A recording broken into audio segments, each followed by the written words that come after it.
the third part of the Mussaf Shemoneh Esrei of Rosh Hashana is Shofars. All about the Shofar. 10 Pesukim about the Shofar. Yes, we blow the Shofar in Rosh Hashana.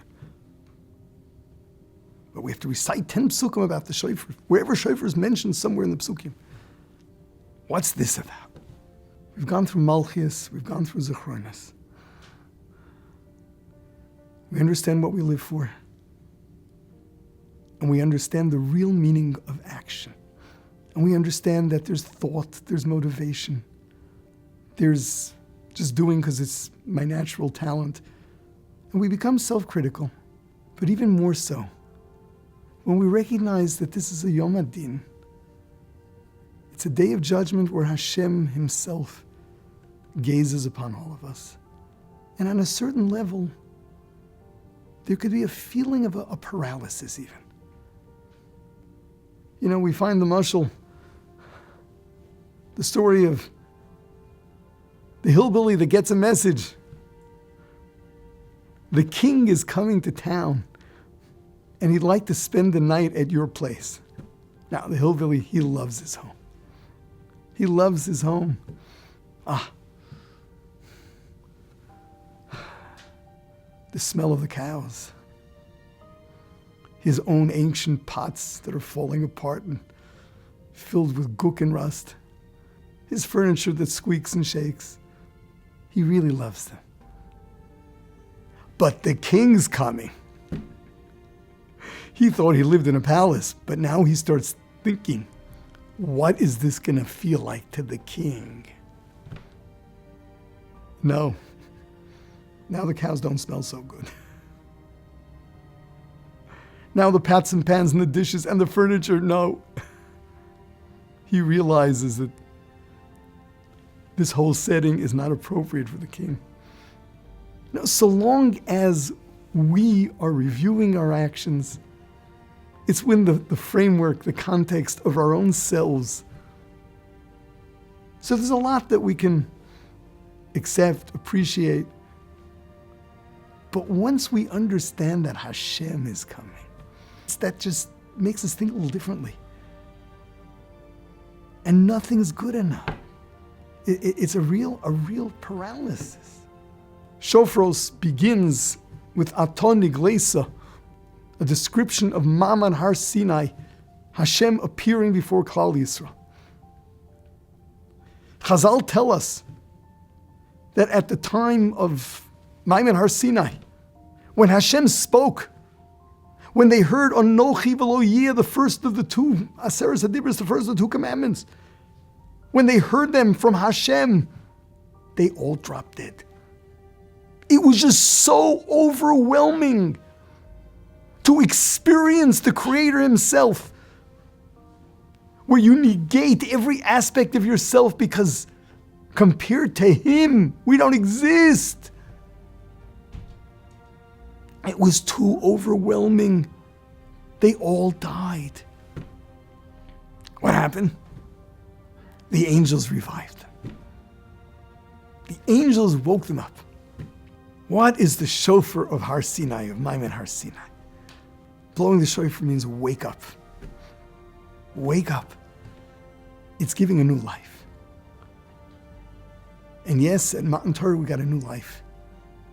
Not only that, Chazal tell us that at the time of Ma'amad Har Sinai, all of nature stopped. In fact, Chazal go into all the different sounds the animals make, and they tell them, no, they didn't do that. The cow didn't moo, the dog didn't bark, the cat didn't meow, and goes through all the animals. The world stood still. What happened? What happened? The world that existed up until that point was negated. There was a new life that was created at that point. What's that? The life of Torah. The Or Chaim HaKadosh says this. Ask the Kasha. We make a whole big deal of Kriyas Yamsuf, the sea split. We find in the Gemara that great people were able to split the sea. Reb Pinchas ben Yair, went to raise money. And there was a river in front of him. He stopped the river. Went across. Not only that, but the person escorting him was left on the other side. See, he tells the river, you've got to stop and you got to split and let him go through. So what's the big deal? That's the Or Chaim HaKadash's kasha. And he answers, Kriyas Yamsuf was before Ma'amad Har Sinai. At Ma'amad Har Sinai, the old world ceased to exist. A new one was created. A world who, built into its laws of nature, is accommodating and supporting Torah mitzvos. After Ma'amad Har Sinai, Rav Pinchas ben Yair says, I am fulfilling the will of my Creator. You have to stop to let me through. It's only natural. He was not performing a miracle. That is the nature of physical existence ever since Ma'amad Har Sinai.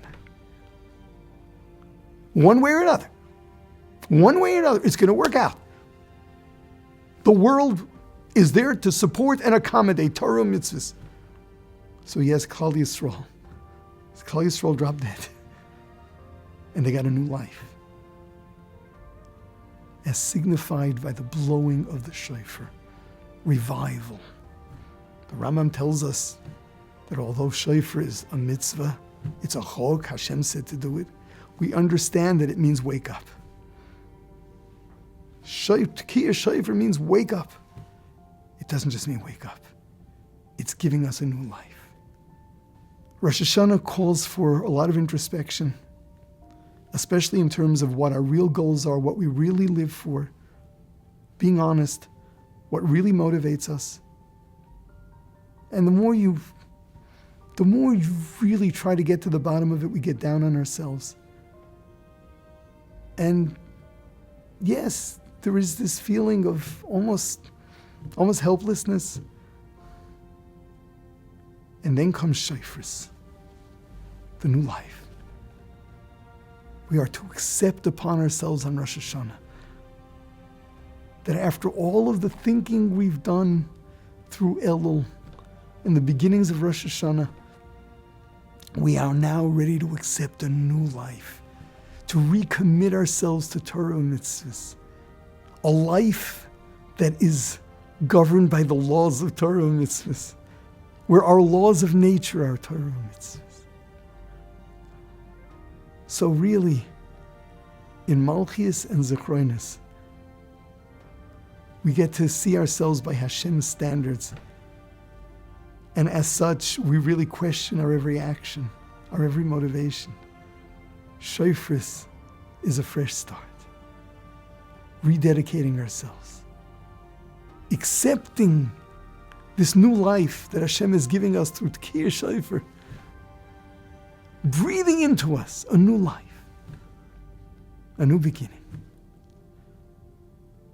This is the turning point on Rosh Hashana, where we really accept our plans for the coming year.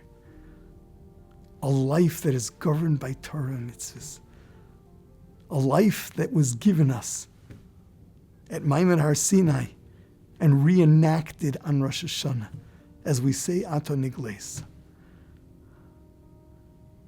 We have to accept that life. We have to feel that reawakening. So after we cast doubts on our past, we questioned our every mitzvah even, now we start afresh with purest of motivations, purest of intents. We accept this new life that is the new life of Tekiyah Shofar, the new life, the life of Torah mitzvahs that Hashem gave us at Ma'amad Har Sinai. That really is the essence of Shofar.